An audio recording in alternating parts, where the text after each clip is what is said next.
हाँ जी, तो स्टूडेंट्स ये रहा हमारा क्वेश्चन नंबर 1 आपकी असाइनमेंट नंबर 5 का। तो ये आपके पास जो क्वेश्चन है यूओएल का है। चलिए स्टार्ट करते हैं। सबसे पहले जो फर्स्ट क्वेश्चन है उसमें 3 मेथड से इसको सॉल्व करना है। सबसे पहला हमारा मेथड होगा थेवेनिन्स थ्योरम, नेक्स्ट वीडियो में नॉर्टन होगा, उससे नेक्स्ट वीडियो में हम इसका थर्ड मेथड करेंगे वगैरह। For the circuit shown in figure A calculate I naught by Thevenin's theorem. Thevenin's theorem में हमने करना क्या होता है, जिस वायर के अंदर हमें आउटपुट दरकार होती है, यानी कि जो हमारी आउटपुट हमने कैलकुलेट करनी है, उस वायर को हमने पहले कट इट करना होता है और वहाँ पे वीओसी अटैच करनी होती है। तो यहाँ पे देखें आई नॉट को कैलकुलेट करना है। आई नॉट इस सर्किट के अंदर इस वायर में फ्लो कर रहा है, यानी कि मुझे इस वायर के ऊपर क्या करना होगा, कट लगाना होगा। जैसे कि मैं प्रीवियस स्टाइल में कहता हूँ थेवेनिन्स एक कह लें कि दर्जी टाइप सा इंजीनियर था, उसने बोला कि कैंची का इस्तेमाल करते हैं, यानी कि सर्किट को थोड़ा इजी बनाते हैं। तो लिहाजा हम क्या करेंगे, इस वायर को यहाँ पे कट कर देंगे। ठीक है, इस वायर को सर्किट में से हटा के इसकी जगह ओपन पोल्स की मदद से वोल्टेज अटैच कर देंगे। ये देखें, ये 6 किलो ओम का रजिस्टर। मैं इसकी शेप ड्रा करना चाहूँगा।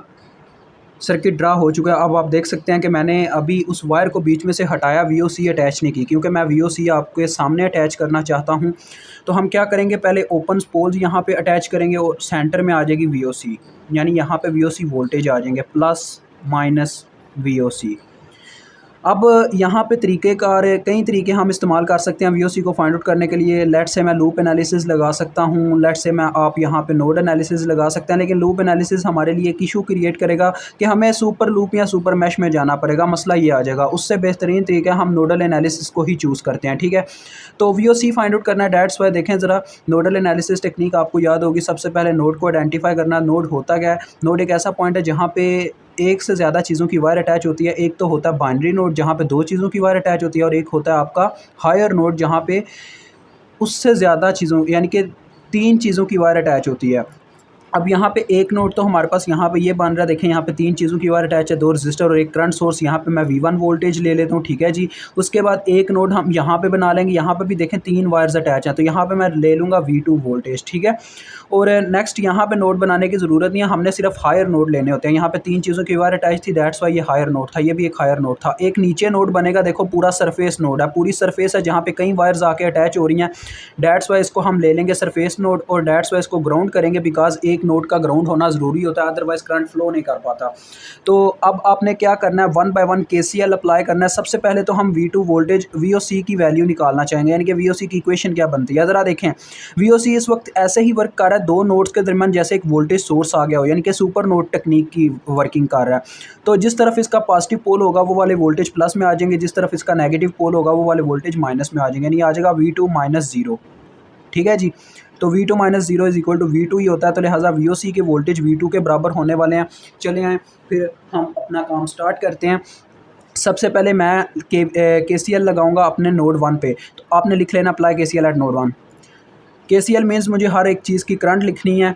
तो ओहम्स लॉ के अकॉर्डिंग अगर किसी वायर की आप करंट नहीं पता तो Y is equal to V over R कर सकते हो। ठीक है, तो the sum of leaving currents इस साइड पे और इज़ इक्वल टू की दूसरी साइड पे मैं लिखूंगा the sum of entering currents. तो यहाँ पे देखें इस नोड के घेरे में 3 वायर्स आ रही हैं, एक ये वाली, एक ये वाली और एक ये वाली। ये एक एंटरिंग करंट है जो इसमें एंटर कर रही है। इस वायर की तो करंट सीधी सादी एंटरिंग करंट होगी जो इस साइड पे लिख दी गई। अब मुझे इस वायर की करंट का नहीं पता, तो मैं क्या करता हूँ, V1 में से करंट को लीव करवाता हूँ। ये लिविंग हो गई, लिहाजा आ गया इस साइड पे V1 माइनस। तो ये करंट यहाँ से चलता चलता चलता चलता जाके 0 वोल्ट में एंटर कर गया, तो आ गया V1 माइनस 0, और जितनी रेजिस्टेंस रास्ते में वो आ गई बटे में। अब मुझे इस वायर की करंट का भी नहीं पता, तो मैं क्या करता हूँ, यहाँ से भी एक करंट लीव करवाता हूँ। जैसे ही आपके नोड में से करंट लीव होता है उसी वक्त उस नोड के वोल्टेज लिख के आगे माइनस लिखना होता है। तो V1 माइनस हुआ और यहाँ से करंट गुजर के इस नोड में एंटर कर गई V2 के, तो ये आ गया V1 minus V2 divided by 3K, क्योंकि यहाँ पे भी 3 किलो ओम ही रेजिस्टेंस रास्ते में थी। अब आपने क्या करना है, इसका एलसीएम देखें 3K बन रहा है, पूरी इक्वेशन को 3K से ज़रब देंगे तो आपके पास सिंपल आ जाएगा V1 plus V1 minus V2, यहाँ पे 3 के ज़रब होगा तो ये 6 बन चुका होगा। तो इक्वेशन आ जाएगी 2V1 minus V2 is equal to 6। This is your first equation. अब हम इसकी KCL अप्लाई करेंगे नोड 2 पे। तो देखें नोड 2 के घेरे में सिर्फ 3 वायर्स थी, तीसरी वायर का तो कोई वजूद ही नहीं है, इसमें करंट फ्लो हो ही नहीं सकता क्योंकि ये आगे से ओपन है, इसमें से करंट फ्लो नहीं कर पाएगा, सिर्फ इस वायर में और इस वायर में करंट जाएगा। तो देखें इक्वेशन लिखते हैं, हमें दोनों की करंट का नहीं पता, मैं लीव ही करंट करवाऊंगा। ठीक है, देखें इस साइड पर मैं करंट भेजता हूँ तो V2 में से करंट लीव करवाई, लिहाजा आ गया V2 माइनस। अब यहाँ से करंट चलता चलता चलता चलता इसके पॉजिटिव पोल में एंटर होता है तो आ जाएंगे +6। फिर यहाँ से भी करंट लीव करेगा क्योंकि करंट ने नोड टू नोड मूवमेंट करनी करनी है, फिर आगे माइनस आ जाएगा और यहाँ से करंट एंटर कर जाएगा जाके ग्राउंड में, तो जितनी रजिस्टेंस रास्ते में आई वो आ जाएगी बटे में, जो कि कितनी है 6K। ओके हो गया। अब यहाँ पे एक वायर बचती है ये वाली, तो यहाँ से करंट क्या करेगा, V2 में से लीव करेगा और जाके V1 में एंटर कर जाएगा, यानी आ जाएगा V2 माइनस V1 और जितनी रेजिस्टेंस रास्ते में आई, तो ये सीधा साधा आपके पास आ गया। अब इसका जो LCM है वो भी 6K बन रहा है, 6K से ज़रब दें, देखें यहाँ पे पूरा कट हो गया 6K से, तो ऊपर आ जाएगा V2 माइनस 6 और यहाँ पे 6K ज़रब होगा तो 3 1 3 2 6 2 ऊपर मल्टीप्लाई खा जाएगा। तो अब आपने इनको तरतीब में लिख लेना, -2V1 और दूसरा है +3V2 और 6 दूसरी जानिब जाके +6 हो गया। ये आपकी इक्वेशन 2 आ गई। आपने इनको मैट्रिक्स फॉर्म में लिख लेना है। तो मैट्रिक्स फॉर्म में आपके सामने लिख रहा हूँ, देखिए बस इनके कांस्टेंट्स लिखेंगे पहले नंबर पे। किसी ने जानना है ये कैसे लिखते हैं, यानी कि कैसे इसको कैलकुलेटर पे सॉल्व किया जाता है, तो वो जाके हमारी वीडियो देख ले एग्जाम्पल 3.1 की, उसमें मैंने इसको टोटली तौर पे एक्सप्लेन कर रखा है। ठीक है जी। तो फिर इनके वेरिएबल्स लिखने होते हैं और इज़ इक्वल टू वाले नंबर, फिर हम इनको कैलकुलेटर पे पुट करके सॉल्व कर लेते होते हैं। तो आपने जाके वीडियो देख लेनी है, आपको इजीली पता चल जाएगा। यहाँ पे मैं V1 और V2 की वैल्यू निकाल के आपको बताता हूँ क्या आती है। तो हमारे पास इन दोनों की वैल्यू आ रही है 6 वोल्ट, ये आप चेक भी कर सकते हैं, कैलकुलेटर ने दिया। अब वैल्यूज़ आ गई V1 और V2 की, लिहाजा V2 की वैल्यू यहाँ पे पुट करूँ तो VOC ऑलरेडी मिल गया। अब हमें इस सर्किट में से क्या करनी है, R थेवेनिन्स मालूम करनी है। वो कैसे मालूम करते हैं, हमने सारे यहाँ पे जो भी सोर्सेज लगे हैं उनको स्विच ऑफ करके जहाँ पे VOC आपने अटैच की थी वहाँ पे अब आपने R थेवेनिन्स कैलकुलेट कर लेनी है ओपन पोल्स के साथ ही। तो इसका सर्किट मैं यहाँ पे अलहदा से छोटा सा बनाना चाहूँगा ताकि मेरे पास आगे नीचे जगह बच जाए अपना VOC का मेजर सर्किट बनाने के लिए। तो ये देखें, ये 6 किलो ओम का रजिस्टर आ गया, देन आपके पास 3 किलो ओम का रजिस्टर था। जब कि आपने वोल्टेज सोर्स को शट डाउन किया तो आपको पता है जब वोल्टेज सोर्स शट डाउन होता है तो वो एज आ शॉर्ट वायर वर्क करता है और करंट सोर्स ओपन पोल से रिप्लेस हो जाता है जब शट डाउन होता है, ऐसे आ जाएगा। ठीक है। और नेक्स्ट आप चेक कर सकते हैं यहाँ पे 3 किलो ओम का रजिस्टर लगा हुआ है एक, और R थेवेनिन्स कहाँ पे आएगी, यहाँ पे जहाँ पे VOC अटैच थी, यहाँ पे आपने ऐसे R थेवेनिन्स को मालूम करना है। अब ज़रा गौर करें, इस पोल के होने या ना होने से कोई मतलब नहीं बनता। अब इक्विवेलेंस रेजिस्टेंस निकालें तो आपको रेजिस्टर्स के आपस में तल्लुकात पता होने चाहिए। रेजिस्टर्स कैसे वर्क करते हैं देखें, जब दो वायर्स के दरमियान एक पोल कॉमन होता है, यानी कि जब दो रेजिस्टर्स के दरमियान सिर्फ एक पोल कॉमन हो यानी एक टर्मिनल कॉमन हो तो वो सीरीज़ में होते हैं, और अगर अपर और लोअर टर्मिनल दोनों कॉमन हो तो वो पैरेलल में हो जाते हैं। अब ये जो 3 और ये वाला 3 है, इन दोनों के दरमियान एक टर्मिनल यहाँ पे कॉमन हो रहा है जबकि दूसरा टर्मिनल इन दोनों का अलग-अलग साइड्स पे अटैच है। इसका उधर जाके कहीं अटैच है और इसका इधर अटैच है। दैट्स वाई ये दोनों सीरीज़ में हो रहे हैं, तो लिहाजा इन दोनों का सीरीज़ क्या आ जाएगा, 3 + 3 6 हो जाएगा। ठीक है, सिंपल सी बात है। तो आपने ये निकाल लेना यहाँ पे R1 = 3 + 3 यानी R1 के नाम से, तो ये आ गया 6 किलो ओहम।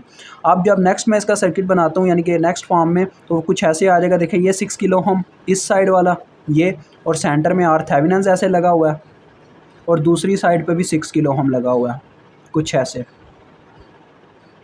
जो आपने R1 अपना निकाला अभी। तो R थेवेनिन्स कैसे आएगा ज़रा गौर करें। अब इनका रिलेशनशिप आपस में चेक करें, एक टर्मिनल दोनों के दरमियान यहाँ ऊपर कॉमन हो रहा है और दूसरा नीचे कॉमन हो रहा है, यानी अब ये पैरेलल में हो चुके हैं।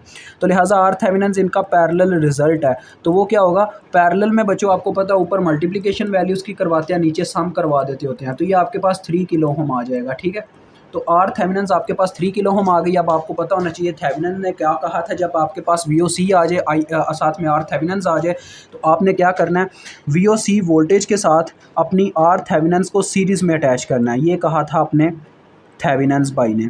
तो VOC आए हैं 6 वोल्ट और R थेवेनिन्स यहाँ पे हमने अटैच कर दी इसके साथ, जो कि आई है 3 किलो ओहम। और मालूम हमने जो करना है, उस वायर को जो हमने कट आउट की थी वो यहाँ पे लाके अब आगे अटैच करनी है, यानी यहाँ पे। तो वो क्या थी बच्चों, आपको वायर याद होनी चाहिए। वो वायर आपने कट की हुई है 2 किलो ओहम की जिसमें I0 फ्लो कर रहा है, तो लिहाजा वो 2 किलो ओहम की वायर यहाँ पे आप ऐसे अटैच करवा दोगे और I0 यहाँ पे आपने मालूम करना है जो यहाँ पे फ्लो कर रहा है। सिंपल सी बात है। तो ये है 2 किलो ओहम का रजिस्टर। अब I0 को आप कैसे फाइंड आउट कर सकते हो, सिंपल सी बात है, इसके अंदर वो लगा दो, KVL लगा दो, या वैसे भी आप जानते हो यहाँ पे एक ही करंट फ्लो कर रहा है और एक ही वोल्टेज सोर्स है, यानी कि आप ये कर सकते हो total current = total voltage divided by total resistance, यानी कि I = V/R ओहम्स लॉ की बात कर रहा हूँ मैं। ठीक है, अगर तो आपको कोई मतलब कि मसला आता नहीं तो आपको मैं केवीएल से ही समझा देता हूँ। देखिए करंट अपनी डायरेक्शन के अकॉर्डिंग ऐसे फ़्लो कर रही है आई नॉट, ठीक है, इस तरह से। तो मैं यहाँ से चलना स्टार्ट करूँ, देखें करंट अपने माइनस के पोल में एंटर कर रही है, इसके तो -6 आ जाएगा। नेक्स्ट आर थेवेनिन में से जब करंट गुजरेगी इससे 3 किलो ओम रजिस्टर में से, तो ओम्स लॉ लगेगा, यानी आ जाएगा 3 के आई नॉट, और इस रजिस्टर में से गुजरेगी तो आ जाएगा 2 के I naught. Next is equal to 0 हो जाएगा, ये आ जाएगा 5 के आई नॉट, ठीक है, और इज इक्वल टू आ जाएगा 6। तो आई नॉट की वैल्यू आपके पास डिपेंडेंट है 6 ओवर 5 के पे। तो देखें ये कितना बनता है, आप कैलकुलेट कर सकते हैं, शायद 1.2 आने वाला है, चेक कर लेते हैं हम फिर भी जी। 1.2 वोल्ट, सॉरी वोल्ट तो नहीं है, ये तो मिली एम्पेयर है, 1.2 मिली एम्पेयर, ठीक है जी। तो ये आपका ए पार्ट डन होता है। इंशाल्लाह नेक्स्ट वीडियो में आपको बी पार्ट मिल जाएगा, यानी कि नॉर्टन से हम इसको हल करेंगे।